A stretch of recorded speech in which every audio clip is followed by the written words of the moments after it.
You don't know me like Bottom of the that. hour and strikes on. Thousands of New York City students were left out in the cold today when school bus drivers and aides went on strike. In an effort to cut costs, the city has put its contracts with private bus companies up for bid. Now, a move that puts union jobs at risk. Joining us to discuss this, Mark Brenner, Director of Labor Notes. And why would putting the contract out to bid be a problem for the members of the union? They do this every so many years, don't they? Right. They've been doing it for a very long time, Adam. The problem is that this time around, the Bloomberg administration wants to do so without certain standards in the bidding process that have been there since the 70s. So let's get into the standard. Go for it. If I don't understand it 100%, but it protects long-time bus drivers, does it not? Right. It essentially establishes an industry-wide seniority system where if your route gets lost by if your company that you work for loses the route, you can bid into another company's vacancy, and you get to keep your pay, your benefits. And so in English, if your route's cut and then a new company takes over and the route is restored or they have a different route, you get brought in based on seniority, which means you're a higher paid employee than someone.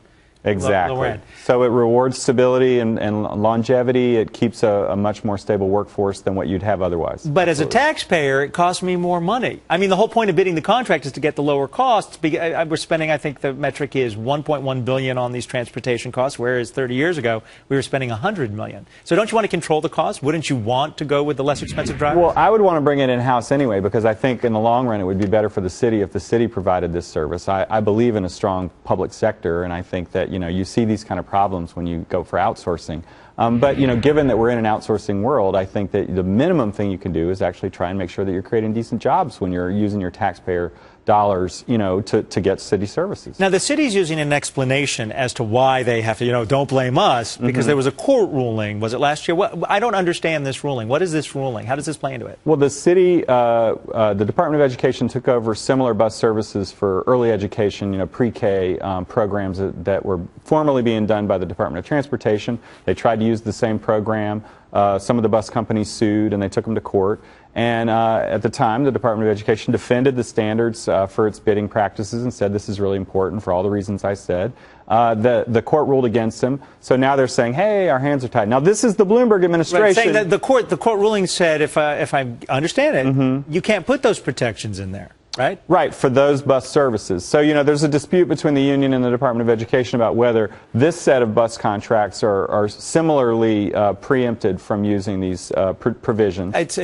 I'm not the brightest ticket here, but it would seem to me that it's between the court and the union. The court's already said, can't put the protections in, then you can't put them in. New contracts, let's go. Right, so what they've been saying for a year to the Bloomberg administration is, hey, you guys can modify the standards to both preserve our system and comply with the court's order. This is the Bloomberg administration that, steamrolled his way into a third term, is, trying to rewrite the rules around the Second Amendment. He can get things done when he wants to, but now he's saying his hands are tied. It's a little disingenuous. Last time we had a strike, it was 1979? 79, right. That was the $100 million figure. It lasted how long? It lasted about 13 weeks, I think. How long do you think this is going to last? Well, I think that the Bloomberg administration's rattling its sabers, saying they're going to get an injunction, try to send people back to work. But I think the members here recognize that their whole way of life, and these stable working class jobs are going to be gone if the bidding provisions disappear. If Bloomberg wins, does this have ramifications for school bus drivers in New Mexico and in California? Absolutely. Just like what happened in Michigan is going to reverberate here in New York State